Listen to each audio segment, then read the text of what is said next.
Il y a de la frustration, parce qu'on est passé par tous les états d'esprit ce soir. Oui, il y a énormément de frustration parce qu'on avait fourni une bonne semaine de travail. Et j'avais bien dit aux joueurs que la bonne semaine de travail ne pouvait être validée que par une victoire ce soir. Donc il y a énormément de frustration effectivement. Beaucoup de déceptions, notamment sur le jeu intérieur. Pas que sur le jeu intérieur, effectivement on n'a pas été assez capable de mettre la balle à l'intérieur, il y a aussi de ça, c'est-à-dire que les intérieurs n'ont pas été spécialement performants, mais peut-être qu'ils n'ont pas non plus eu assez la balle. Je préfère retenir moi le collectif, c'est collectivement qu'on n'a pas été bon. Je ne veux pas pointer un joueur du doigt, si j'ai à le faire je le ferai moi avec le joueur avec qui j'ai à le faire, mais déjà collectivement on n'a pas été bon, donc quand on n'est pas bon collectivement en basket, on ne peut pas gagner les matchs. Ça manque d'âme, on a l'impression, dans l'équipe là. Pas d'âme, on ne peut pas dire ça, parce que pour une équipe qui est menée de 20 points et qui arrive à revenir contre une équipe comme Vitré, c'est que quand même les gars se sont battus, ils n'ont pas baissé les bras, ils se sont battus jusqu'au bout.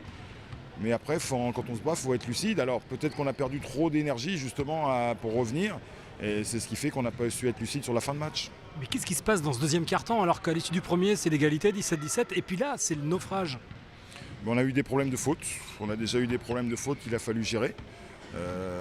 Donc ça fait qu'on a eu des équipes qui à des moments sur le terrain n'étaient pas très équilibrées, on a joué avec pas mal de petits. Je pense que ça vient surtout de là. Malgré tout, vous n'avez que 10 points de retard au début du quatrième quart-temps, et là tous les espoirs sont possibles, mais là encore on a envie de dire, dès les premiers shoots, la première action de Lorient, on sent que ça va manquer. Ah bah c'est fragile, de toute façon on sent très bien que c'est fragile, hein. Si ça n'avait pas été le cas, je ne serais pas là justement. Donc c'est pour ça qu'on m'a engagé, mais oui, on a bien vu qu'on a été très très fébrile. On a donné des fautes à des moments où il ne fallait pas les donner, et eux ont été à droit au lancer franc, donc c'est là où on s'est fait punir. La liste des travaux est assez longue. Elle est très très longue, mais ça je le savais, hein. C'est comme ça. Il y a beaucoup de choses à travailler. Maintenant il ne va pas falloir être trop découragé, au contraire, on a encore un gros match qui nous attend la semaine prochaine à Cergy. On va se battre toute la semaine pour essayer d'aller gagner ce match à Cergy. Cette semaine de travail au sein du groupe n'a pas changé votre regard sur les éléments dont vous disposez pour relever le défi? Un peu quand même, puisqu'il y a certains joueurs dont j'attendais plus. Maintenant, c'est le basket, c'est comme ça, ils ne peuvent pas être en forme tout le temps, ils ne peuvent pas être à leur maximum tout le temps. C'est dommage, mais c'est comme ça.